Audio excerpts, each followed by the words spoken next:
ప్రభునందు ప్రియమైన శ్రోతలకు వందనములు. ఈ పోడ్కాస్ట్ కార్యక్రమం నాకు స్వాగతం. మీ అందరి కొరకు ఈ కార్యక్రమమును ప్రసారం చేయుచున్నాం. విని దైవాశీస్సులు పొందుకోగలరు.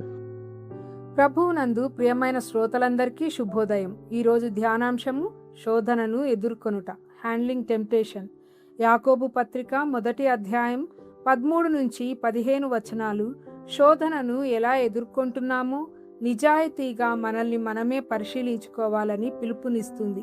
ఇవ్వబడిన వాక్య భాగాన్ని చదువుదాం. దేవుడు కీడు విషయమై శోధింపబడనేరడు. ఆయన ఎవనిని శోధింపడు గనుక ఎవడైనను శోధింపబడినప్పుడు నేను దేవుని చేత శోధింపబడుచున్నాను అని అనకూడదు. ప్రతి వాడును తన స్వకీయమైన దురాశ చేత ఈడ్వబడి మరులు కొల్పబడిన వాడై శోధింపబడును. దురాశ గర్భం ధరించి పాపంను కనును. పాపము పరిపక్వమైనప్పుడు మరణాన్ని కలుగజేయును. ఈ ధ్యానాంశంలోని ప్రధాన అంశాలు చూద్దాం.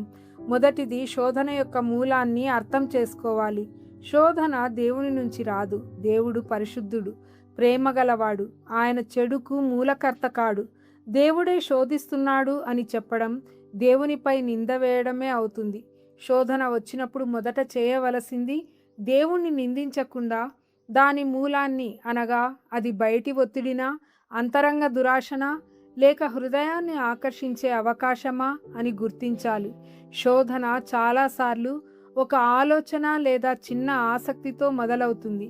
అదుపు లేని ఆలోచన జీవితం పాపం వేరు వేసుకునే నేలగా మారుతుంది. ఉదాహరణకు, ఒక రైతు విత్తనాన్ని నాటి దాన్ని పట్టించుకోకుండా వదిలేసినప్పటికీ కొన్నిసార్లు అది పెరిగి చివరికి ఫలమిస్తుంది.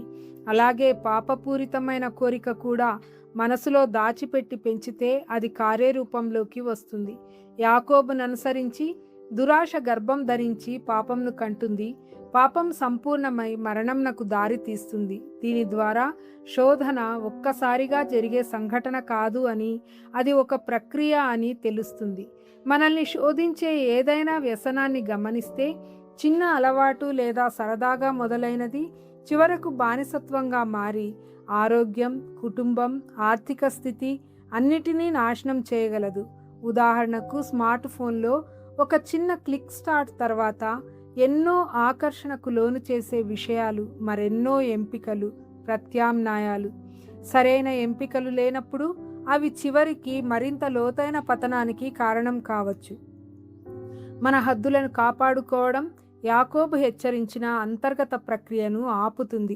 రోమా 6:23 పాపం వలన వచ్చు జీతము మరణము, దేవుని కృపావరము మన ప్రభువైన క్రీస్తు యేసునందలి నిత్య జీవము అని చెప్తుంది. శోధనను ఎదుర్కొనే ఆచరణాత్మక మార్గాలు ఏమైనా ఉన్నాయేమో చూద్దాం. మొదట శోధన వచ్చిన వెంటనే దానిని నిరాకరించాలి, సమర్థించవద్దు. ఆ ఆలోచనపై నిలవకుండా వాతావరణాన్ని మార్చుకోవాలి. ఆదికాండం 39:7-12 వచనములలో యోసేపు పోతీఫరు భార్య నుండి పారిపోయాడు. ఆ సమయంలో అతడు తీసుకున్న నిర్ణయం పాపం గర్భం దాల్చే దశకు వెళ్లకుండా కాపాడింది. 2, మనస్సును నూతనపరుచుకోవాలి. అనగా శోధించే ఆలోచనల స్థానంలో దేవుని వాక్యాన్ని ఉంచుకోవచ్చును. కీర్తనలు 119:11లో నేను నీకు విరోధంగా పాపం చేయకుండానట్లు నీ వాక్యంను నా హృదయంలో దాచుకొంటిని అని చెప్పబడింది. 3, ప్రమాదకరమైన పరిస్థితులను దూరంగా ఉంచాలి. 1 కొరింథీ 10:12-13లో దేవుడు తప్పించుకునే మార్గాన్ని ఇస్తాడని పౌలు హెచ్చరిస్తున్నాడు. ఒక పరిస్థితి మిమ్మల్ని పదే పదే శోధనలో పడేస్తే ఆ పరిస్థితిని మార్చడానికి ప్రయత్నించండి. 4, జవాబుదారీతనం మరియు సంఘ సహవాసం కలిగి ఉండడం. యాకోబు 5:16 అనుసరించి మన శోధనలను, పోరాటాలను నమ్మకమైన సహోదరుడు లేదా సహోదరితో పంచుకోవచ్చును. ఒకరి కొరకు మరొకరు ప్రార్థించి సహాయపడవచ్చును. చివరిగా ప్రార్థన మరియు జాగ్రత్త పడడం. మత్తయి 26:41లో గెత్సేమనే తోటలో యేసు తన శిష్యులకు శోధనలో పడకుండానట్లు మేల్కొని ప్రార్థించుడి అని చెప్పాడు.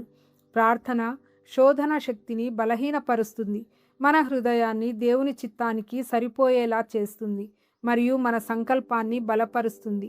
క్రమమైన దైవవాక్య పఠనం, ఆరోగ్యకరమైన జీవనశైలి మరియు సేవ, ఇవన్నీ మన శక్తిని దేవుని వైపు మళ్లిస్తాయి.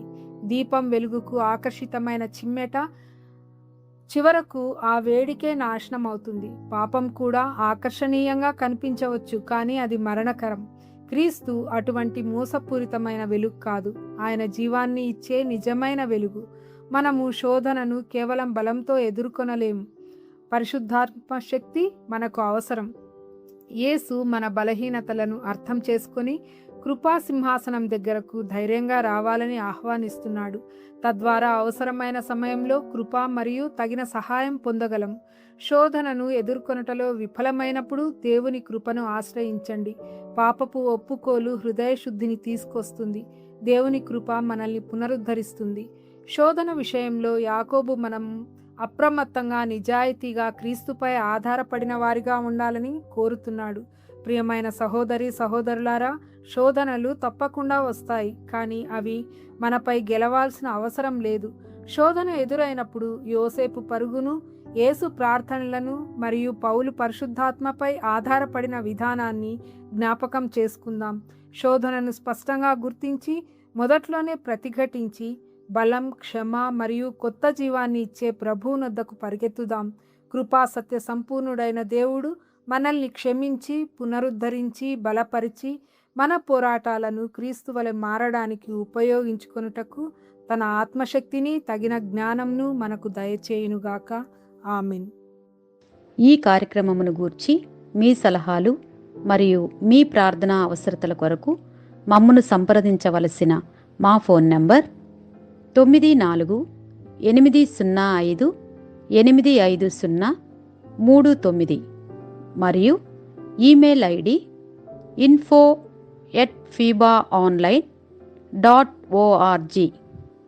మా ఫోన్ నంబర్ మరొకసారి 9480585039.